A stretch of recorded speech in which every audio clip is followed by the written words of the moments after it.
નમસ્કાર. હું નંદાણીયા પ્રદ્યુમન લક્ષ્મણભાઈ, સરકારી માધ્યમિક અને ઉચ્ચતર માધ્યમિક શાળા ધણેજમાં અંગ્રેજી વિષયના શિક્ષક તરીકે ફરજ બજાવું છું. જિલ્લા શિક્ષણ અને તાલીમ ભવન ગીર સોમનાથ દ્વારા આયોજિત વર્ષ 2025-26ના ઇનોવેશન ફેસ્ટિવલમાં મારા ઇનોવેશનનું શીર્ષક છે ઇંગ્લિશ લેંગ્વેજ ક્વિઝ. ગેમિફિકેશન દ્વારા શિક્ષણની અંદર એક નવતર પ્રયોગ.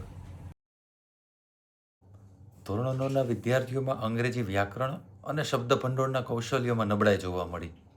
અંગ્રેજી ભાષાના વર્ગખંડમાં કંટાળાજનક અને માત્ર પરિણામલક્ષી વિષય તરીકે જોવામાં આવતો હતો. વર્ગખંડમાં વિદ્યાર્થીઓમાં અંગ્રેજી બોલવા કે લખવામાં ભૂલો થવાના ડરને કારણે સક્રિય ભાગીદારીનું નીચું સ્તર જોવા મળ્યું, જેના કારણે વિદ્યાર્થીઓને શીખવામાં સક્રિયપણે જોડવા માટે એક ઉત્સાહપૂર્ણ, સ્પર્ધાત્મક અને ઇનામલક્ષી પદ્ધતિની જરૂરિયાત ઊભી થઈ, જેનું નામ છે ઇંગ્લિશ લેંગ્વેજ ક્વિઝ. ઇનોવેશન શરૂ કરતાં પહેલાં વર્ગખંડની અંદર એક પ્રમાણભૂત ટેસ્ટ લેવામાં આવી, જેની અંદર વિદ્યાર્થીઓની સક્રિય ભાગીદારી 28% નોંધાઈ. જ્યારે વર્ગખંડમાં પ્રશ્નોનો જવાબ આપતા કે મૌખિક પ્રશ્નોનો જવાબ આપતા વિદ્યાર્થીઓની સરેરાશ ટકાવારી 23% નોંધાઈ. આ પ્રયોગમાં પરંપરાગત શિક્ષણ પદ્ધતિને રમત આધારિત એટલે કે ગેમિફિકેશન પ્રણાલીમાં બદલવામાં આવી, જેથી વિદ્યાર્થીઓની સક્રિય ભાગીદારી અને શીખવાની પ્રેરણા વધે. આ પ્રયોગના મુખ્ય 3 સ્તંભો છે. પહેલું છે એક્સપિરિયન્સ પોઈન્ટ.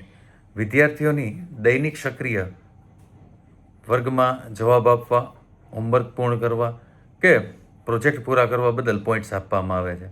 આનાથી નિયમિતતા જળવાય છે અને પ્રયાસ કરવા માટે તાત્કાલિક પ્રોત્સાહન મળે છે. બીજું છે બેજેસ. ચોક્કસ શૈક્ષણિક લક્ષ્યો કે કૌશલ્યમાં નિપુણતા મળવા બદલ વિદ્યાર્થીઓને વિશેષ બેજેસ જેમ કે ગ્રામર ગુરુ, વર્ડ વિઝાર્ડ વગેરે આપવામાં આવે છે. આ બેજેસ વિદ્યાર્થીઓની મોટી સિદ્ધિનું સન્માન કરે છે. અને ત્રીજો સ્તંભ છે લીડર બોર્ડ.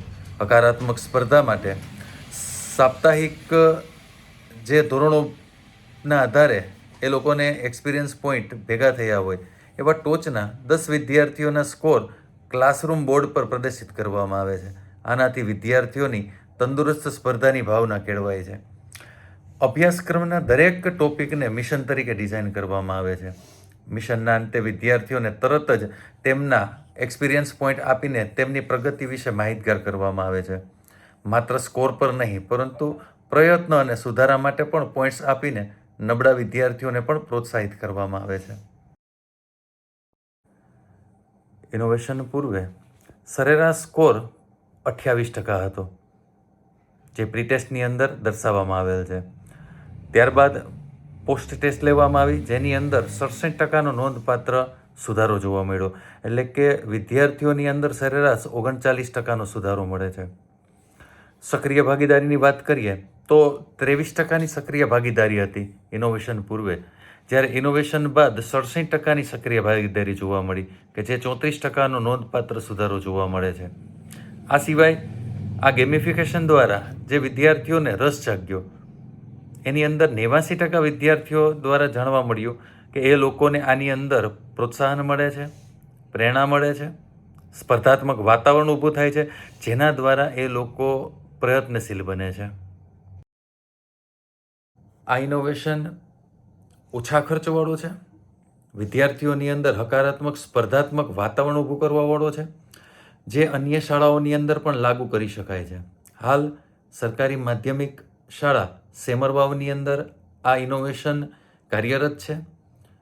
અમારી જેમ જ એ લોકોને પણ તેમાં હકારાત્મક પ્રતિસાદ જોવા મળ્યો છે અને અન્ય શાળાઓની અંદર પણ આ ઇનોવેશન છે એ અપેક્ષિત છે. આભાર.